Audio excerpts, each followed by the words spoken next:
табыгый жолунан басып алгандарды куткарышым керек экен да. Табылманын баары басып алыптыр. Естественный менен искусственныйды элестет. Мындай эле. Китайский экен деп коебуз го мисалга биз. Бул болсо российский экен деп. Же союздун убагында знак качествосы бар экен деп коебуз. Анысы кандай табылма мүнөзүңдү табыгый мүнөзүң экөөнү салыштыр. Мына адам чындык үчүн келиптир. Эмне жалган кылды, ошону жабышыбыз керек. Арыстан Алайдын милдети ошол. Башатта дин болду эле өзү. Адам жаралганда эле эмне дин болду эле. Кичик бала төрөлө калып Алла дебейт да. 8, 9, 12 жашка чыккыча. Анысы кандай адам жаралганда өзү жаратуучу болуп жашап келген. Дин болгон эмес да. Адам жаралганда бийлик деген түшүнүк болгон эмес да. Адам жаралганда эки жүздүүлүк, кошоматчылык деген түшүнүк болгон эмес да. Көрө албастык, ичитарлык дегендей. Көрдүңүзбү башында табыгый мүнөзү болгон. Естественный мүнөзү болгон. Анан адам адашып, жаратуучулугун жоготуп, өзүн улуу экенин, энергия, нур экенин унутканда, анан пендеге айланып, жанагынтип анан тирүүлөй кызын көмүп калган жерге, дәбир балага болуп калган жерге анан Кудай айласы кетип, элчисин бир адамды аң сезимин оңдоп, ошого түшүнүк берип, анан түстөп турган. Башатта болгон эмес да. Көрдүңүзбү? Анысы кандай анан ошо кийинки болгондун баарын жокко чыгарабыз да азыр.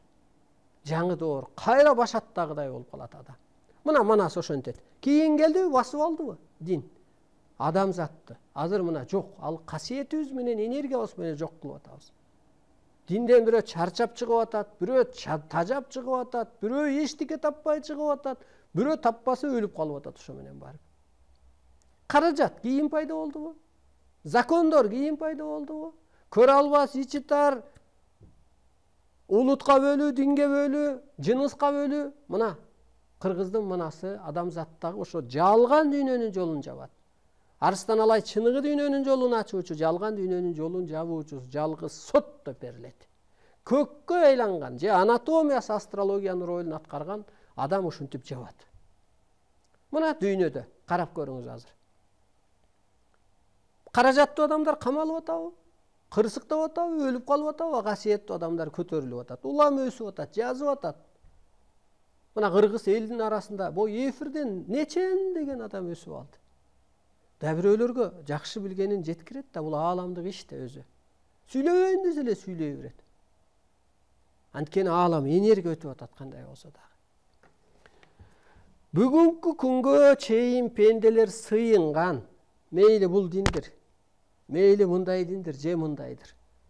Пир туткан диндер, пайгамбарлар ошол вакыттагы эволюцияга жарактуу болгон.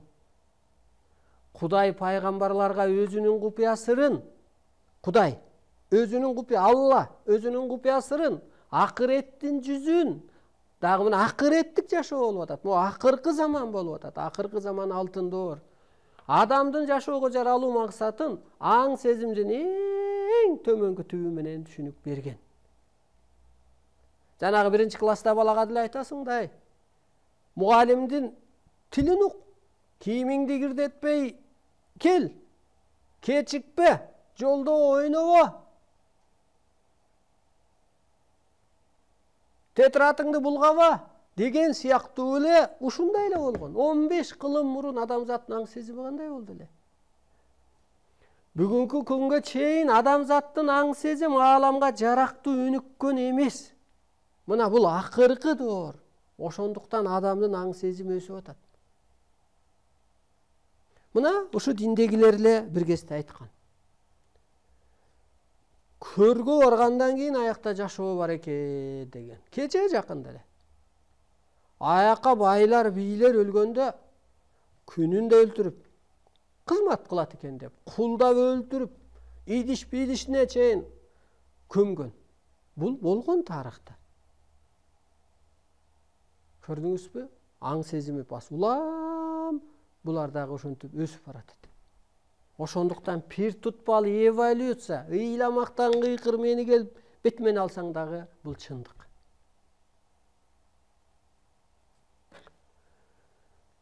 Бүгүнкү күнгө чейин адамзаттын аң сезим аалымга өнүккөн эмес. Бийликтики дагы, байдыкы дагы, хандыкы дагы. Ошон үчүн азыр муну айтып атабыз го. Эски падыша, азыркы падыша деле Алла деп жүрөт. Туура, ыйман көтөрүп жүрөт. А бирок өзү көккө айланган жок. Түшүнүк жок. Ошон үчүн эчтеке окшобой атат. Тетирсинче жеп ичип атат. Пендече кылып атат. Алла деп койду бирок пендече иш жасап атат. Анткени өзү көккө айланган жок.